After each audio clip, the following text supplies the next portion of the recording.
দিয়েই শুরু হয়ে গেল কাবা শরীফে প্রকাশ্যভাবে আজান, প্রকাশ্যভাবে নামাজ, প্রকাশ্যভাবে কালেমার দাওয়াত। তখন থেকে শুরু হয়ে গেল বন্ধুগণ আমার।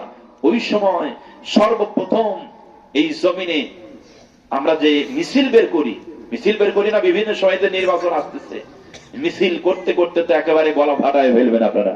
হ্যাঁ, কিছু কথা তো বললেন না আপনারা। মিছিল করবেন না আপনারা? মিছিল করতে করতে তো গলা ফাটায় ফেলবেন।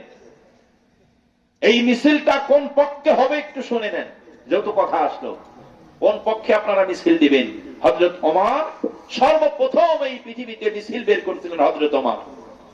আর সেই মিছিলটা হয়েছিল ইসলামের পক্ষে, কোরআনের পক্ষে। সেই মিছিলের স্লোগান ছিল নারে তাকবীর, আল্লাহু আকবার। কোন স্লোগান? আপনারা মনে হয় রাগ করতেছেন আমার কথাগুলো শুনে, কথার উত্তর দিচ্ছেন না তো প্রিয় ভাই। মিছিলের তাকবীর কি হবে? জোরে বলেন, কি হবে? নারে তাকবীর, আল্লাহু আকবার। এই স্লোগান কি জামাতের স্লোগান? কথা বলেন।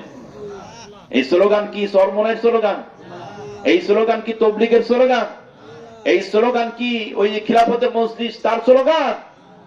এই স্লোগান গোটা মুসলিম মিল্লাতের স্লোগান। কথা বলুন, ঠিক কিনা? হযরত ওমর রাসূলের কাছে অনুমতি চাচ্ছেন, ইয়া রাসূলুল্লাহ, আপনি অনুমতি দেন। আপনি যদি সত্য রাসূল হয়ে থাকেন, আমি যেহেতু ইসলাম কবুল করেছি, আমার মনে চাচ্ছে আমি এই মুহূর্তে একটা মিছিল বের করব। সুবহানাল্লাহ বলবেন না? এই মুহূর্তে একটা মিছিল বের করতে চাই, আপনি অনুমতি দেন। রাসূল আশ্চর্য হয়ে যাচ্ছেন। সবে মাত্র কিছু সাহাবী কেরাম মুসলমান হয়েছেন, মুসলমানদের সংখ্যা একেবারেই নগণ্য। গোটা সমাজ মুসলমানদের বিপক্ষে, গোটা দেশ বিপক্ষে। এই অবস্থায় মুসলমানদের পক্ষে মিছিল হবে, আল্লাহ রাসূল ভয় পাচ্ছিলেন, সাহস পাচ্ছিলেন না। বারবার হযরত ওমর বলছেন, ইয়া রাসূলুল্লাহ, অনুমতি দেন, আমি মিছিল বের করতে চাই। বারবার পিরাপিরি করার পরে রাসূল অনুমতি দিলেন।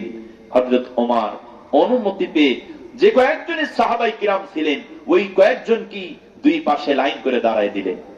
দুই পাশে লাইন করে দাঁড় করে দিয়ে আল্লাহ রাসূলকে সামনে দিয়া, আল্লাহ রাসূলকে মাঝখানে দিয়া হযরত ওমর সামনে দাঁড়ায়া মিছিলের স্লোগান দিচ্ছেন, নারে তাকবীর, আল্লাহু আকবারের ধ্বনি যখন কাবার চত্বর যখন পথপথ করে করতে লাগলেন, শব্দ যখন উৎপাত হতে লাগলো, গোটা মক্কার জমিন তোলপাড় শুরু হয়ে যাচ্ছে। গোটা মক্কার জমিন থরথর করে মুসলমানদের আওয়াজে কাঁপছে। এত বড় কার সাহস এই মক্কার জমিনে দাঁড়িয়ে নারে তাকবীরের স্লোগান দিবে? ঘর থেকে বাধা দেওয়ার জন্য এসে দেখেই সামনে হযরত ওমর লেজ গোটায় পালাতে বাধ্য হয়েছে। আল্লাহু আকবার বলবেন না? জোরে বলেন আল্লাহু আকবার। এই হযরত ওমর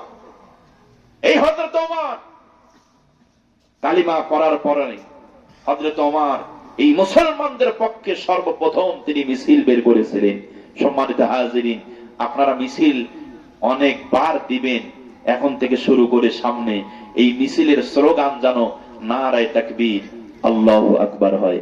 আপনি যদি মুসলমান হয়ে থাকেন, এই স্লোগান যেখানে আছে সেখানেই আপনাকে থাকতে হবে। এই স্লোগানের বাহিরে মুসলমানদের যাওয়া কখনোই উচিত হবে না, জায়েজ হবে না।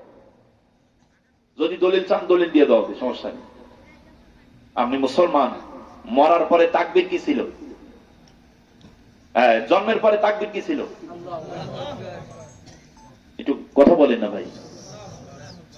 আমি মুসলমান, জন্মের পরে, জন্মগ্রহণ করার সাথে সাথেই আমার কানে দেওয়া হলো আল্লাহু আকবারের ধ্বনি, আজান দিয়ে দেওয়া হলো। মুসলমান সত্যের ডান কানে আজান, বাম কানে ইকামত দেওয়া হয়েছে। কথা বলুন, ঠিক কিনা? কিন্তু বর্তমানে দেখা যায় সিস্টেমটা অনেক জায়গায় উঠে গেছে। সন্তান জন্মগ্রহণ করার পর অনেক জায়গায় আর এই আজান আর দেয় না, মুসলমানের সন্তান হওয়ার পরেও দেয় না। এই জন্য দেয় না, আমার বন্ধুগণ আপনারা খেয়াল করে দেখবেন, বর্তমান আজানের সিস্টেম এই জন্য উঠে যাচ্ছে। অধিকাংশ বাচ্চারা আজকে প্রসব করতেছে ক্লিনিকে, সিজারে। ঠিক কিনা কথা বলুন? সিজারে যখন ক্লিনিকে বাচ্চা যখন প্রসব হচ্ছে, সিজার করার পরে ওই ক্লিনিকে ওই পরিবেশ আর থাকে না।